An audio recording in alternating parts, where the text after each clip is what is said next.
selawat, budaya berselawat, kemudian menyambut Maulidul Rasul semakin banyak diadakan di bumi Melaka, di bumi yang bertuah ini.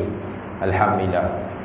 Cumanya yang saya nak kita sama-sama faham, kita sudah bagus, itu sudah bagus. Kita berselawat, kita berpakaian berserban dan sebagainya, itu sudah bagus dan perlu ditingkatkan. Cuma yang saya nak sebutkan, kita kena tambah lagi sunnah baginda sallallahu alaihi wasallam. Apa lagi sunnah baginda sallallahu alaihi wasallam? Memandaikan akal fikiran kita. Memandaikan akal fikiran kita. Kerana macam kita tahu, Al-Quran merupakan mukjizat agung baginda sallallahu alaihi wasallam. Antara ulama sebut antara mukjizat agung baginda selain daripada Isra' dan Mi'raj. Sebab Isra' Mi'raj ni nabi-nabi lain tak pernah dapat. Nabi Muhammad sallallahu alaihi wasallam sahaja yang diberikan nikmat seperti itu. Cuma ulama sebut antara nikmat ataupun kita sebut mukjizat teragung baginda sallallahu alaihi wasallam adalah Al-Quran Al-Karim. Dan Al-Quran adalah mukjizat ilmu. Sekaligus nak bagi tahu kita bahawasanya umat Muhammadiyah, iaitu kita semua, umat Nabi Muhammad sallallahu alaihi wasallam, diberikan penekanan berkaitan dengan ilmu. Sebab apa? Sebab apabila kita melihat fitnah-fitnah akhir zaman, antara yang paling besar sekali fitnah Dajjal. Apa fitnah yang Dajjal bawa? Dajjal membawa fitnah yang dia boleh memperbodohkan, fitnah dia memperbodohkan akal fikir manusia. Contohnya, Dajjal main sihir. Bawa alam sihir ni macam mana?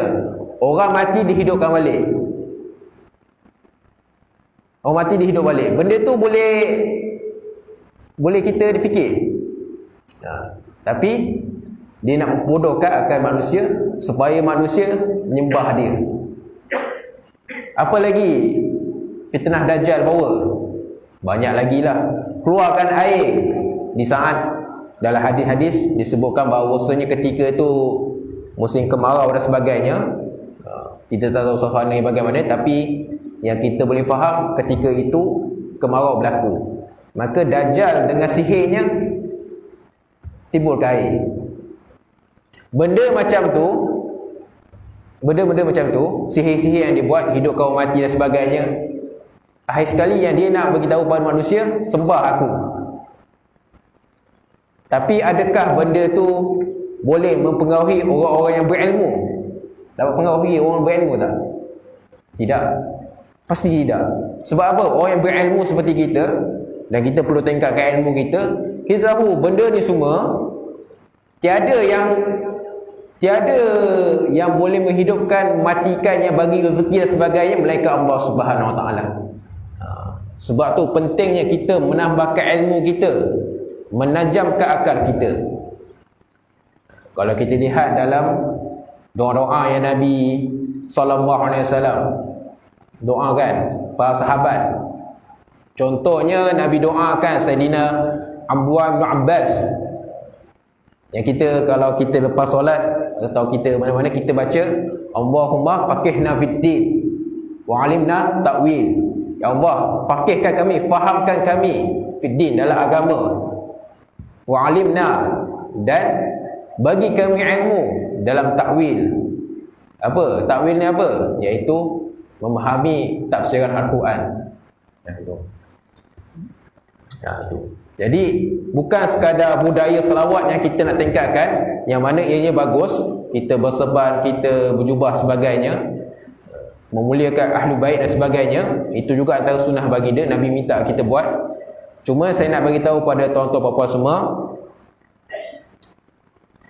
usaha untuk memandaikan umat juga adalah sunnah baginda sallallahu alaihi wasallam. Saya nak tanya pada tuan-tuan puan-puan semua, siapa ahli nuklear kalangan umat Islam di Malaysia? Siapa boleh jawab? Siapa pakar kimia di Malaysia? Siapa?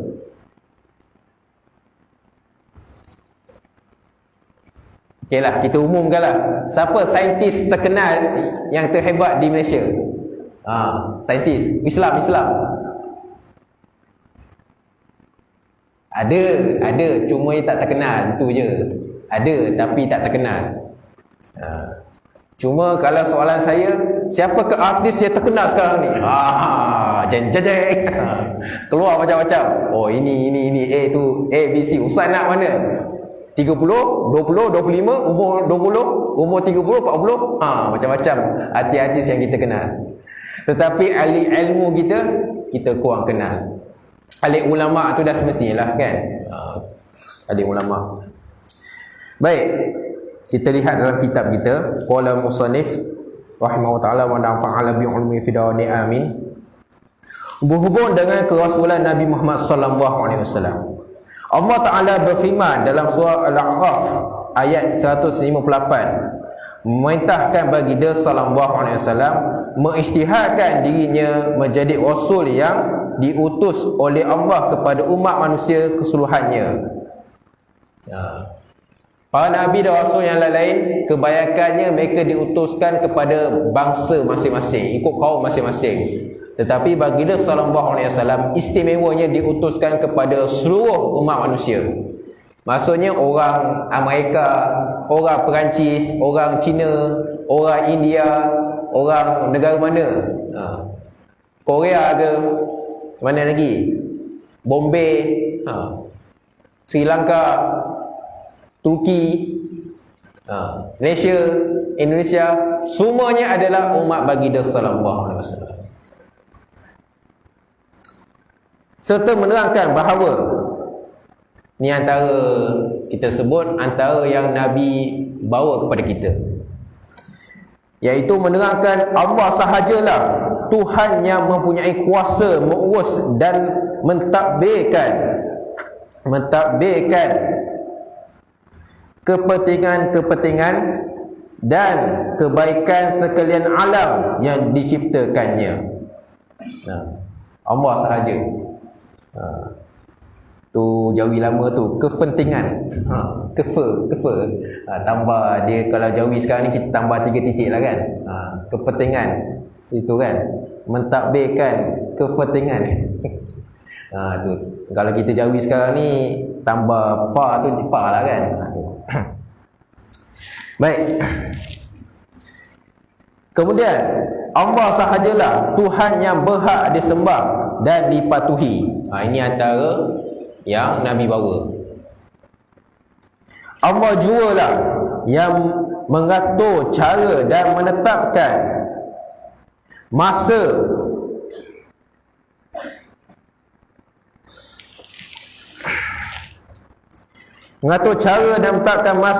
menghidupkan makhluk-makhluk yang mati dan mematikan yang hidup.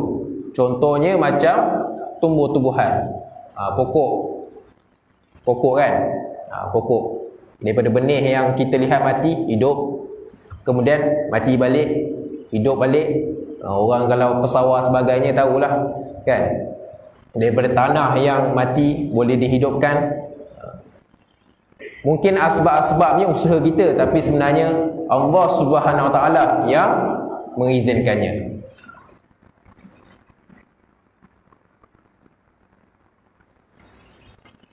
Muslimin muslimat hati Allah lagi dimuliakan Islam. Kalau kita lihat yang saya cakap sebentar tadi, Allah, apa yang Nabi nak ajar pada kita antaranya Allah sahajalah Tuhan yang mempunyai kuasa, Allah sahaja Tuhan yang berhak disembah, Allah jualah yang mengatur cara dan menetapkan hidup mati itu. Kenapa ini adalah persoalan tauhid, betul? Kan? Ini persoalan tauhid, betul? Ke bukan? Ini persoalan tauhid lah kan. Ini adalah permasalahan tauhid. Kenapa tauhid penting? Dan para nabi dan rasul mereka juga lebih kurang sama saja apa yang dibawa oleh baginda sallallahu alaihi wasallam. Kenapa tauhid penting?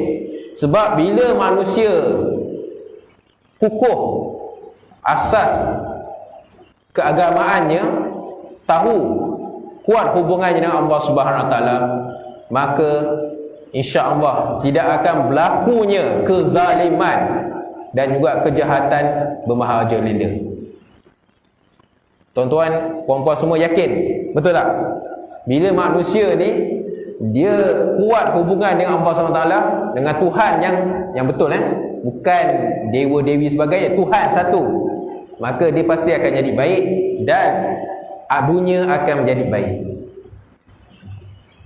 Kita kena faham, bila masyarakat kita, pemimpin kita kuat hubungan dengan Allah SWT, maka negara, mungkin negeri, kawasan kita akan menjadi baik, subur dan makmur dan sebagainya.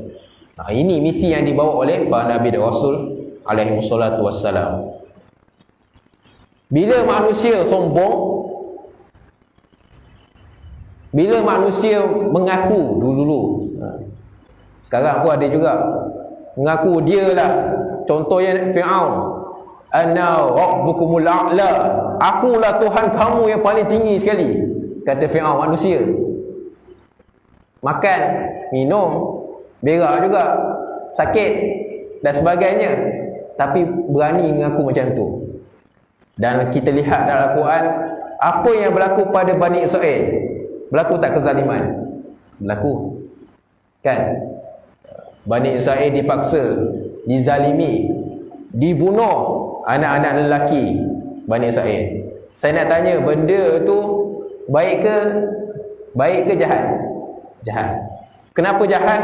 Sebabnya itu contoh manusia yang menafikan Tuhan Yang Maha Esa. Jadi sebab itulah kita nakkan bahawasanya, kita mahukan anak-anak kita, masyarakat kita, pemimpin kita sebagainya adalah mereka-mereka yang kuat hubungan dengan Allah SWT. Dan di kita juga, kita pun kena tingkatkan hubungan kita dengan Allah SWT. Tetapkan tauhid. Kena faham para Nabi dan Rasul ni, dia bila dia bawa tauhid, sekaligus dia melawan sistem-sistem yang zalim di zaman-zaman terdahulu. Nabi Nuh, kaum dia, Nabi Hud dan sebagainya, kaum-kaum ni semuanya menzalimi orang miskin, tetap kenakan cukai yang tinggi, menipu dalam perniagaan. Itu contoh-contoh manusia-manusia yang jauh daripada Allah, melakukan kezaliman. Jadi para Nabi ni bukan, bila dia bawa tauhid, sekaligus dia juga melawan sistem-sistem yang taghut, sistem-sistem yang zalim. Kemudian keempat, apa lagi suruhan Nabi SAW kepada umat manusia keseluruhannya? Seluruh umat manusia wajib beriman, beriman kepada Allah, Tuhan yang demikian sifatnya, esa pada uluhiyahnya dan esa pada ububiyahnya. Uluhiyah ni apa? Uluhiyah ni adalah kita, ni kena, kalau ada yang buku tulis tepi, uluhiyah tu apa? Uluhiyah ni maksud dia mengakui bahawa hanya Allah yang Maha Esa yang layak disembah, ditaati dan dipatuhi secara mutlak. Dia sebenarnya ilah dengan Rabb ni, uluhiyah, ububiyah, maksud dia lebih kurang aja kalau kita terjemah bahasa Melayu, ketuhanan. Ilah tu Tuhan tak? Maksud dia Tuhan. Rabb, kita baca dalam solat, Alhamdulillah Rabbil Alamin, Rabb Tuhan juga. Tapi ada beza dia. Ilah uluhiyah dengan ubudiyah ni ada beza dia. Ilah ni apa? Ni ulama sebut bahawasanya ilah ni maksud dia, uluhiyah ni adalah kita mengakui hanya Allah yang Maha Esa yang layak disembah. Ubudiyah pula adalah keyakinan dalam hati secara mutlak bahawa Allah yang pentadbir semua benda di dunia ini dan tiada pentadbir yang lain yang berkuasa. Itu beza uluhiyah dengan rububiyah. Uluhiyah mengakui Allah sahaja yang layak disembah. Rububiyah mengakui Allah sebagai pentadbir alam semesta. Itu dia. Itu beza dia.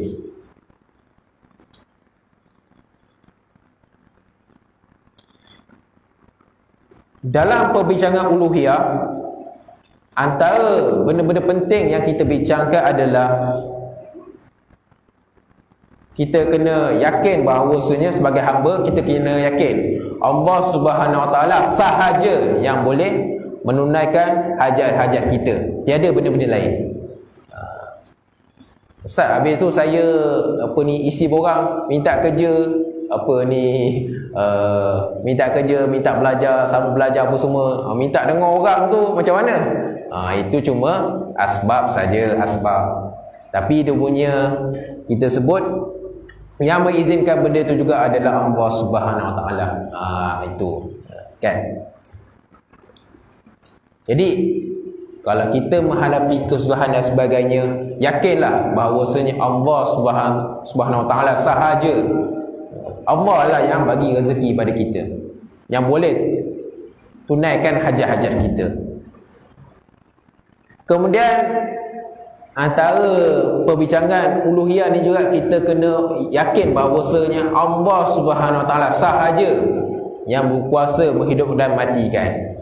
Bila kita yakin Allah sahaja yang berkuasa untuk menghidupkan dan mematikan, maka kita tak takut pada orang-orang, kita tak takut pada makhluk-makhluk, kita tak takut pada negara-negara, kita tak takut pada benda-benda lain.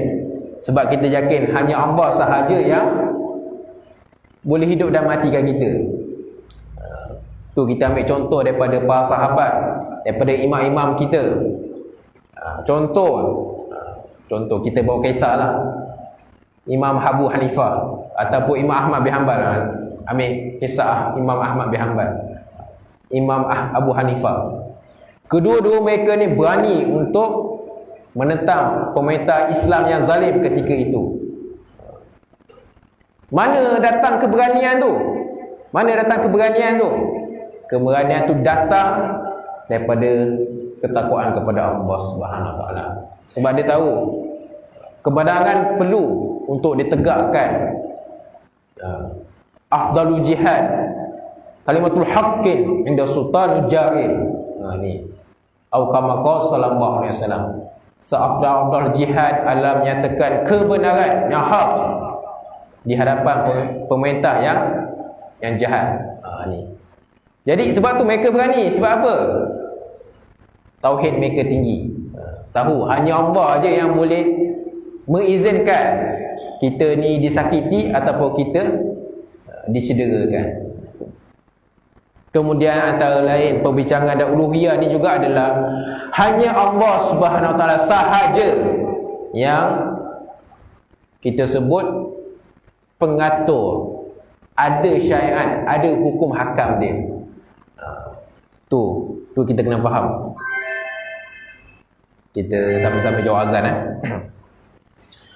Hanya Allah SWT sahaja yang mempunyai, yang kita kena ikut hukum Allah, kita kena ikut segala syariat Allah Subhanahu Wa Taala. Maka kita lihatlah, kita ukur diri kita setakat mana yang kita boleh lakukan, buat mana yang kita termampu. Sebabnya kita yakin hukum hakam Allah ini terhasil daripada maha bijaksananya Allah Subhanahu Wa Taala. Ini kita kena faham, ini kita kena yakin. Tiada sistem-sistem yang kita sebut yang lebih baik daripada syariat Allah Subhanahu Wa Taala. Sebab syariat ini terhasil daripada syariat ni. Islam ni asal dari mana? Datang daripada Allah Subhanahu Wa Taala, wahyu Allah Subhanahu. Biar saya dah terangkan tadi, yakin bahawasanya Allah dah yang pentadbir, pencipta. Ni. Kemudian apa lagi yang kita sebut penting, mesej yang Nabi nak sampaikan kepada manusia keseluruhannya. Nabi juga ajar manusia semuanya untuk beriman kepada Rasulullah sallallahu alaihi wasallam. Nabi yang kita sebut terkenal dengan sifat ummi. Ummi ni apa? Siapa ummi ni apa? Ummi ni ibu. Mak pula. Ummi. Maksud lain ummi ni adalah buta huruf. Ni buta huruf. Kalau siapa ada dalam buku, bawah tu ada nota kaki. Boleh lihat nota kaki bawah tu. Apa itu ummi? Sifat ummi ialah sifat tidak pandai membaca dan menulis. Tu tak pandai baca, tak pandai menulis. Maksudnya Nabi ni tak ada sistem pembelajaran yang formal. Tetapi yang hebatnya, macam mana manusia yang tak belajar secara formal tetapi dapat kita sebut membawa wahyu yang mencabar semua benda sampai hari ini. Banyak penemuan sains yang mana tepat dengan Al-Quran Al-Karim. Banyak. Contohnya kulit. Dalam Al-Quran ada cerita pasal kulit. Apa ni, pasal kesesaan yang menimpa pada ahli neraka. Kulit tu diganti-gantikan balik. Lepas terbakar, ni salin balik baru. Sebab apa? Sebab kita rasa sakit tu pada kulit. Benda tu hanya ditemui pada zaman sekarang sahaja. Tapi macam mana Nabi boleh sebut pada 1400 tahun yang lalu? Banyak lagi lah benda-benda yang kita sebut mustahil manusia yang tak tahu membaca, tak tahu menulis ni, tapi dia boleh bawa fakta sains, dia boleh bawa fakta yang betul. Contoh lain. Tuan-tuan perempuan semua tahu tulisan Mesir Purba. Mesir Purba. Tulisan orang Mesir Purba ni macam mana? Tulisan hieroglif. Tulisan dia ni bentuk burung, bentuk petak. Pernah tengok tulisan Mesir Purba? Pernah tengok kan? Takkanlah piramid tak tahu langsung kot. Takkan tak pernah tengok TV ke? Tahu tulisan Mesir Purba, tahu kan? Bentuk burung apa semua, bentuk binatang. Itu. Baik. Ini mukjizat juga. Okey. Tuan-tuan puan-puan semua, bila orang zaman sekarang ni boleh baca tulisan Mesir Purba ni, orang cuma pengkaji boleh baca tulisan Mesir Purba ni, Mesir Purba ni pada tahun 1799. 1800 lah, 1800. Itu pula first time dalam sejarah dunia orang zaman moden ni lah boleh baca tulisan hieroglif, yang mana bentuk dia pelik-pelik aja. Bentuk petak 3 segi lah, bulat lah, 3 segi, burung, bentuk burung, bentuk binatang. 1799. Tuan-tuan puan-puan semua tahu tak apa maksud tukang bina, pembina lah, builder, tukang bina dalam bahasa ni hieroglif dia sebut apa? Tukang bina Mesir ni, Mesir, tahu tak? Haman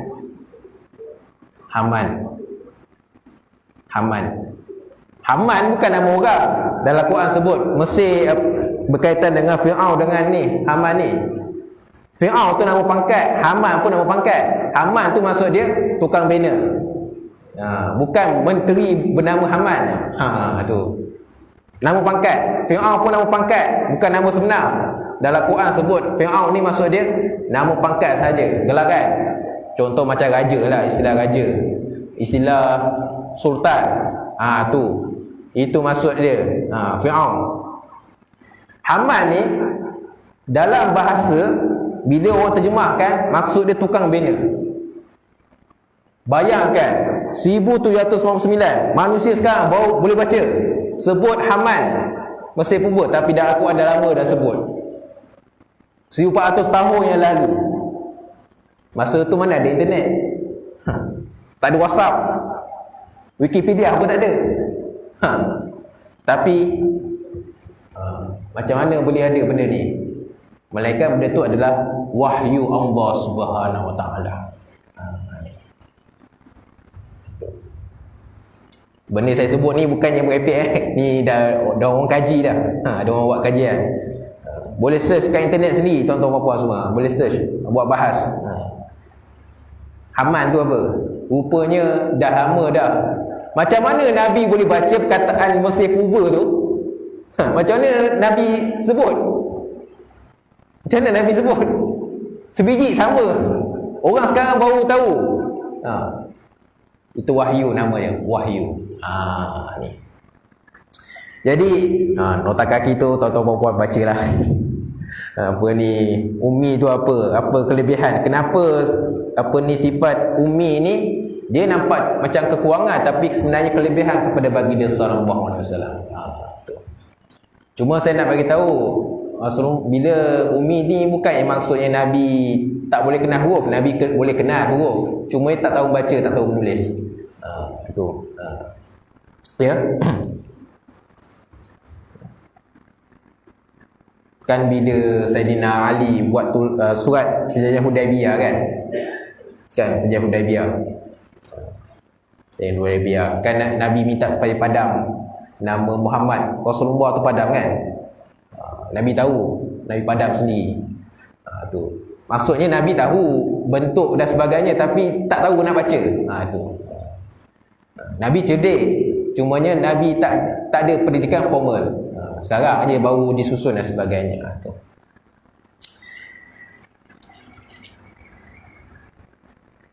Beriman kepada Rasulullah sallallahu alaihi wasallam, Nabi yang terkenal dengan sifat ummi, yang beriman kepada Allah dan kepada semua perintah yang terkandung dalam segala kitab yang diturunkan oleh Allah Subhanahu Wa Taala. Ini kitab, berapa kitab turun yang kita tahu? Kitab Samawi berapa? Adik-adik semua berapa? Berapa kitab ada berapa? Sudah krik-krik 5. Bolehlah dia bagi syarat 5. Okey. Sebut apa? Tak payah ikut sunnah pun tak apa. Okey, Al-Quran. Okey, apa? Dek, jangan orang malu kampung, dek. Malu, segan, malu. Zabur, Taurat, Injil. Tu. Zabur, Taurat, Injil. Apa? Al-Quran. 5 ni apa? Suhuf. Sufuhu Ibrahim wa Musa. Suhuf ni maksudnya lembaran-lembaran. Diturunkan kepada suhufu Ibrahim wa Musa. Kan kita baca Al-Quran betul? Suhuf yang diturunkan kepada Nabi Ibrahim dan Nabi Musa. Tapi dia bukan kitab lah. Dia hanya lembaran kertas-kertas sahaja. Sebenarnya saya cover adik tu tunjuk 5. Sebenarnya 4, dek. Saya cover je. 4. Ni kitab. 5 suhuf. Suhuf diturunkan kepada Nabi Syis bin Adam AS. Ada. Kemudian diturunkan kepada Nabi Ibrahim dan diturunkan juga kepada Nabi Musa AS. Suhuf ni maksud dia kertas-kertas, lembaran, berintikan tazkirah. Tapi dia bukan kitab. Tu. Okey. Semua kitab-kitab terdahulu, termasuk suhuf sekali, semuanya dah dimansuhkan. Sebab apa? Ada kitab yang terbaik, iaitu Al-Quran Al-Karim. Tu. Jadi antara tujuan baginda nak bagi tahu pada manusia, beriman kepada Rasulullah, Nabi sendiri, dan juga beriman kepada Alkitab. Kemudian yang manusia wajib kena buat adalah menerima dan menurut hukum hakam dan tunjuk ajar Rasulullah sallallahu alaihi wasallam. Rasulullah tunduk hukum hakam. Siapa yang lebih faham Al-Quran selain baginda sallallahu alaihi wasallam? Siapa yang lagi faham Al-Quran? Sampaikan Sayyidatina Aisyah radhiyallahu anha sebut, Nabi ni apa? Nabi ini Sayyidatina Aisyah gambarkan kerana khuluquhu, dia punya akhlak dia khuluq. Khuluq ni jamak kepada akhlak. Quran. Akhlak Rasulullah ni adalah Al-Quran. Tu. Akhlak Rasulullah ni adalah Al-Quran. Maksud dia Nabi sahaja yang faham Al-Quran. Jadi macam mana nak faham tu? Ngaji Al-Quran, ngaji juga hadis. Hadis adalah bayan, penjelasan kepada ajaran Al-Quran. Itu dia. Tapi kita ni manusia, kita perlukan syarahan lagi. Maka ada pula ijma', qiyas dan juga sumber-sumber hukum yang lain. Kemudian tulisan para ulama kita untuk kita memahami lagi wahyu Allah Subhanahu Wa Taala. Okey. Itu. Jadi hukum hakam dan tunjuk ajar Rasulullah ni kita boleh kena mengaji. Mengaji macam mana nak tahu ni? Mestilah kena mengaji. Kena mengaji dengan para ulama yang muktabar, ulama amilin, ulama yang benar. Tu kita kena belajar. Bukannya bukan fulama. Bukan fulama. Kita kena mengaji dengan ulama, bukan fulama. Sebab apa? Sebab ramai juga ustaz-ustaz skamer sekarang ni. Ustaz-ustaz skamer. Hati-hati.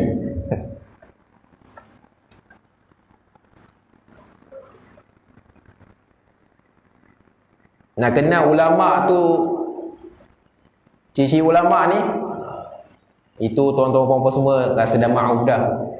Dia mestilah ikut antaranya, ikut sunnah baginda sallallahu alaihi wasallam. Itu ciri ulama yang sebenar.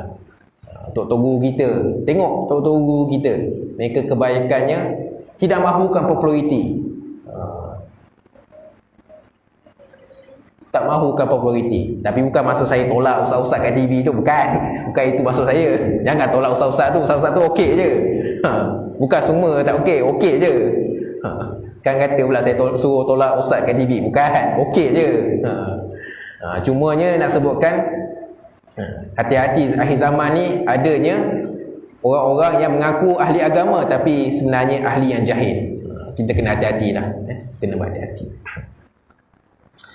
Muslimin muslimat hati Allah lagi memuliakan Islam. Kita masuk hadis yang pertama, hadis yang ke-11. Hadis yang pertama untuk bab yang fasal yang pertama ni. Dan lagi berhubung dengan kerasulan Nabi Muhammad SAW, bagi dia sendiri menangkan dalam hadis yang berikut. Ni hadis dia. Tadi tu baca rupanya mukadimah rupanya. Tapi hadis yang sebelah ni mudah saja, ya Isa, mudah saja. Dia berkaitan dengan ahli kitab. Dia berkaitan dengan ahli kitab. Orang ahli kitab ni. Mereka tahu pasal baginda sallallahu alaihi wasallam tapi tak berguna pun. Sebab apa? Sebab tak beriman. Kita baca. Bismillahirrahmanirrahim.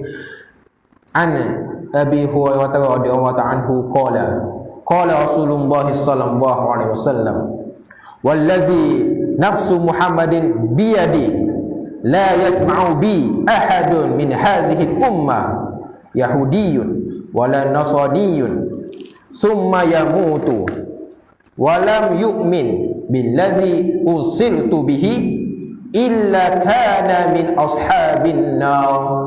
Hadis riwayat Imam Muslim. Daripada Sayyidina Abu Hurairah radhiyallahu anhu, katanya Rasulullah SAW bersabda, demi Tuhan yang di Muhammad dalam kekuasaannya.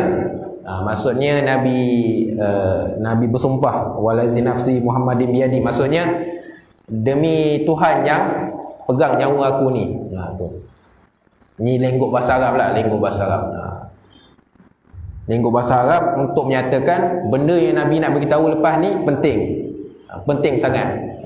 Wallazi nafsi biyadi, demi Tuhan yang nyawaku berada dalam kekuasaan dia. Tidak ada seseorang pun dari umat manusia ini, sama ada Yahudi atau Nasrani, yang mendengar akan perihalku pasal diri Nabi, menjadi utusan Allah. Perihal baginda berkaitan dengan Nabi ni sebagai Rasul Allah, utusan Allah. Kemudian ia mati sedang ia tidak beriman dengan agama Islam yang aku diutuskan membawanya, melainkan menjadilah ia dari ahli neraka. Ni hadis ni nak bagi tahu kita bahawasanya ni penegasan Nabi. Orang-orang ahli kitab macam kita tahu, Nabi pun dah sebutlah orang Yahudi Nasrani yang mana mereka ni diberikan ada kitab Injil, kitab Zabur, kitab Taurat, yang mana sepatutnya mereka dah tahu pasal baginda tetapi mereka tak nak ikut. Maka mereka inilah yang kalau mereka mati tak beriman pada Rasulullah dan apa yang diutuskan oleh baginda sallallahu alaihi wasallam sekali, maka kafirlah dia, mati neraka, sia-sia sahaja. Kalau kita perasan, kenapa mereka ni dipanggil ahli kitab, bukannya ahli ilmu? Mereka ni ahli kitab, bukannya ahli ilmu. Pasal apa? Pasal apa? Aku akan jelaskan. Mereka ni seumpama himar. Himar? Keldai. Yang mana mereka ni, keldai ni diumpamakan oleh Allah SWT, keldai yang bawa barang kat belakang dia, buku-buku dan sebagainya. Tapi himar, keldai tu cerdik ke tak cerdik? Kita kalau tengok lawak-lawak orang putih dan sebagainya, kalau orang tu jahil, letak dia disamakan dengan keldai. Tu. Maksudnya apa? Maksudnya adalah mereka ni pada zahir nampak je berilmu, bawa kitab banyak-banyak, tetapi hakikatnya mereka jahil sebenarnya. Sebab apa? Sebab tak mengamalkan apa yang sudah dipelajari. Tuan-tuan puan-puan semua kena faham, benda penyakit ni bukan maksudnya dikhususkan hanya untuk Bani Israel, bukannya hanya dikhususkan pada ahli kitab, tapi juga amalan keras kepada kita yang tahu tapi tak buat apa yang kita tahu. Kena faham. Yang Allah sebut dalam Quran berkaitan dengan kaum-kaum terdahulu, maksud dia bukannya pasal kaum tu je, tapi juga pengajaran kepada kita, jangan buat benda tu. Ni hadis yang ke-11 ini menerangkan tentang wajib beriman kepada Nabi Muhammad sallallahu alaihi wasallam dan agama Islam yang dibawanya. Jadi kita kena faham. Kita kena faham. Percaya pada Nabi, beriman pada Nabi, selawat pada Nabi, tapi kalau tak ikut ajaran Islam, sia-sia belaka. Sia-sia je. Jadi beriman pada Nabi dan ajaran, kena ikut ajaran Islam sekali. Puayan, sesiapa jua yang berada dalam zaman Nabi Muhammad sallallahu alaihi wasallam atau yang datang kemudian hingga ke hari kiamat, macam kita lah, macam kita, diwajibkan beriman kepada baginda sallallahu alaihi wasallam dan kepada agama Islam yang dibawanya apabila berita kerasulan baginda sallallahu alaihi wasallam sampai kepadanya. Macam kita ni, macam kita zaman sekarang ni, kita ni dah macam-macam lah kan. Dah macam-macam kita ni, diberikan maklumat dan sebagainya, ada sekolah dan sebagainya. Jadi maksudnya kita punya tu, kita sebut suruhan tu dah sampai pada kita. Suruhan tu dah sampai pada kita. Dan alhamdulillah, kita semua ni alhamdulillah, bila dah sampai, kita beriman kepada Rasulullah sallallahu alaihi wasallam dan kita mengaku, kita gembira, kita mengagungkan Islam yang kita anuti.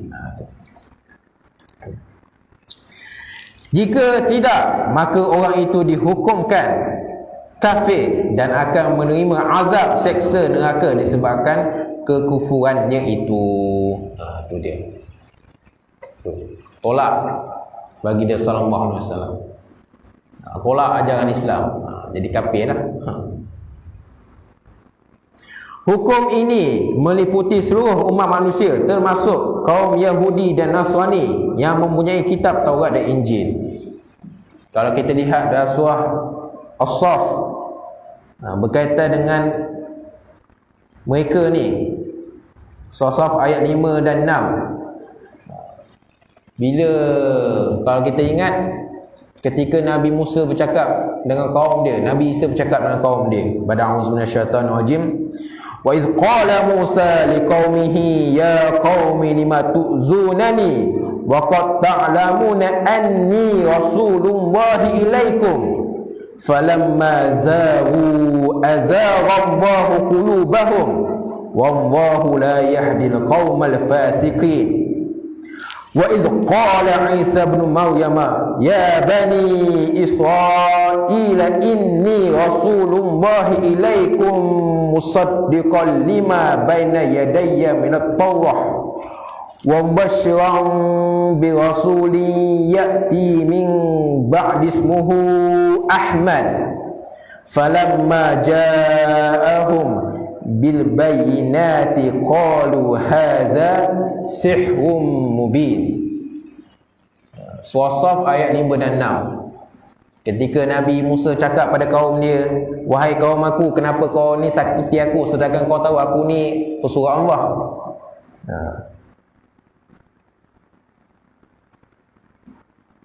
Kemudian mereka ni menyeleweng. Saya pendekkanlah, saya pendekkan. Mereka ni menyeleweng dari kebenaran yang mereka sedia mengetahuinya. Nabi Musa cakap pada kaum dia, korang semua tahu aku ni utusan Allah, tapi kenapa korang sakiti aku? Tuan-tuan semua tahulah perangai Bani Israel dengan Nabi Musa, teruk betul. Baru je pergi Bukit Tur Sina, puasa 40 hari, bawa kitab Taurat. Tengok-tengok kaum Bani Israel dah sembah berhala Samiri, yang Samiri buat, lembu emas. Agak-agak tuan-tuan puan-puan semua, kalau jadi Nabi Musa masa tu nak buat apa? Baru selamat daripada yang apa ni, tentera Fir'aun ni, baru selamat ni, baru nampak laut terbelah depan mata, nampak mukjizat. Nabi Musa pergi 40 hari je pun, sebulan lebih, balik semula, bawa kitab Taurat, dah sesatkan, dah jadi sesat dah, sembah berhala emas, lembu emas, Samiri buat. Agak-agak tuan-tuan puan-puan semua masa tu agaknya nak buat apa? Rasa nak pegang, rasa nak cekik je seorang kan. Tu contoh dia, contoh. Kemudian Nabi Isa cakap pada kaum dia, Bani Israel juga, aku ni utusan Allah, wahai Bani Israel. Betul, aku ni datang untuk mengesahkan kitab Taurat. Nabi Isa turun antara tujuan lain untuk membetulkan Bani Israel, sebabnya Bani Israel dia dah sesatkan, dia dah tokok tambah kitab Taurat. Jadi dia datang, Nabi Isa datang untuk betulkan kaum Bani Israel, betulkan balik kitab Taurat. Kemudian bawa berita gembira mengenai kedatangan seorang rasul, wa mubasysyiran bi rasulin ya'ti min ba'di ismuhu Ahmad. Min ba'di, selepas aku Nabi Isa datang untuk mengesahkan kebenaran kitab Taurat dan juga mengkhabarkan bahawasanya ada Nabi selepas aku, iaitu Nabi Muhammad SAW. Cumanya dalam kitab Taurat ni, kitab Injil, bukan disebut Muhammad tapi disebut Ahmad. Ni Ahmad. Ni. Kalau saya pernah baca lah, dia punya sebutan diorang, tulisan diorang Yahudi Ibrani tu Ahmad lah tu. Arab sebut Ahmad, dia sebut Ahmad. Maksud dia sama, iaitu yang terpuji.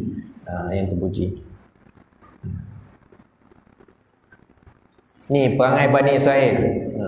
Dan adalah kebenaran kat tangan, tapi tak nak beriman, tak nak percaya. Sebab apa? Sombong. Sebab apa? Sombong. Tak nak terima Nabi Muhammad, sebabnya Nabi Muhammad ni bukan kaum kita, bukan geng kita. Habislah.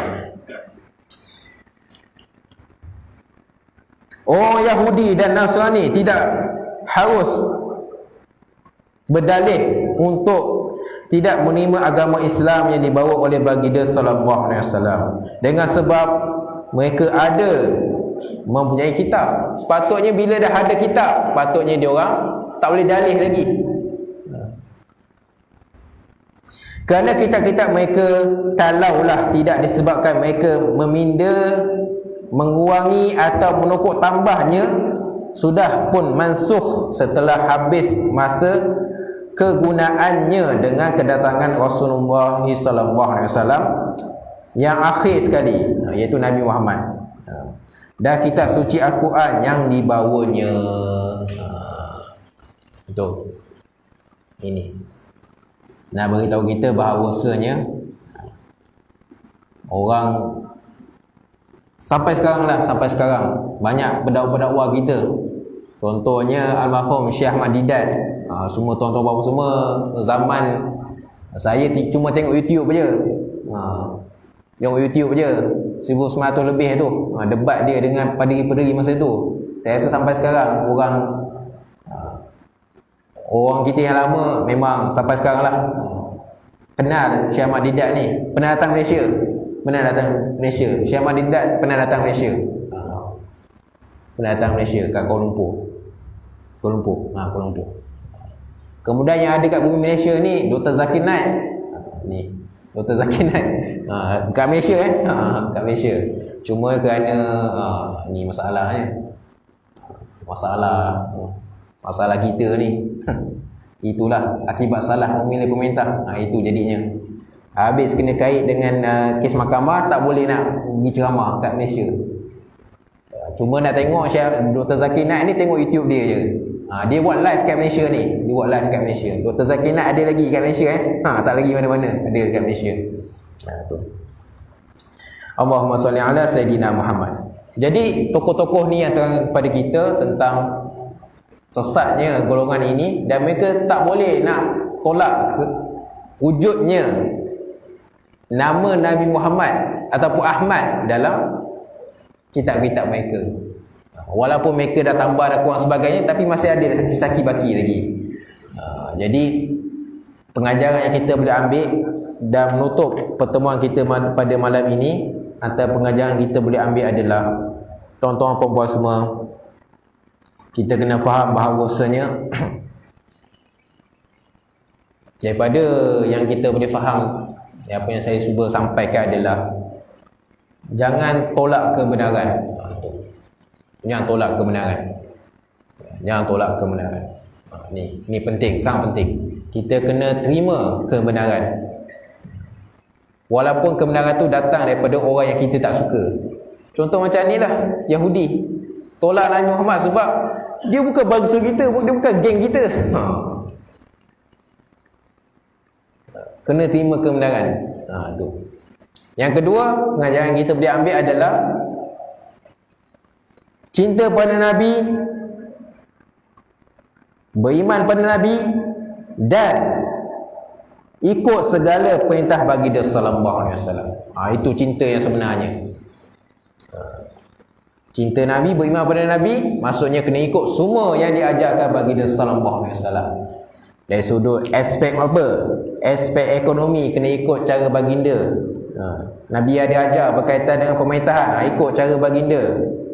Nabi ada ajar berkaitan macam mana hidup berumah tangga, hidup berkeluarga, ada. Macam mana nak berperang pun ada. Cara berperang pun Nabi ajar. Ikut semua sekali, sedaya mungkin, sedaya kita. Sebab apa? La yukallifullahu nafsan illa usaha. Kan? Tuhan bagi kita kemampuan. Tuhan tak tanya benda yang kita tak mampu. Tuhan tanya kita benda yang kita mampu. Tu dia. Tuhan tak akan timpakan pada kita benda yang mustahil untuk buat. Betul? Jadi saya kira itu sahaja dua pengajaran penting yang kita boleh ambil pada malam ini, dan mudah-mudahan ianya memberi keberkatan dan juga manfaat kepada tuan-tuan puan-puan semua. Saya minta maaf salah silap. Apa yang baik itu daripada Allah, apa yang buruk itu daripada diri saya sendiri.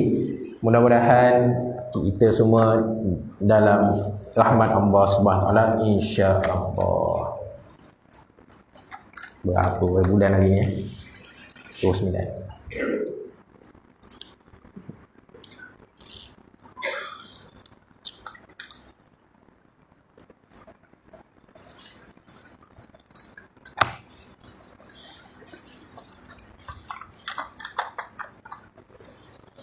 A'udzubillahi minasyaitonirrajim. Bismillahirrahmanirrahim. Alhamdulillahirabbil alamin wassalatu wassalamu ala asyrafil anbiya wal mursalin wa ala alihi wa sahbihi ajmain.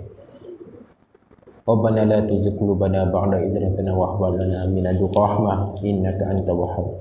Rabbana atina fid dunya hasanah wa fil akhirati hasanah wa qina azabana wa qina azabana wa qina azabana.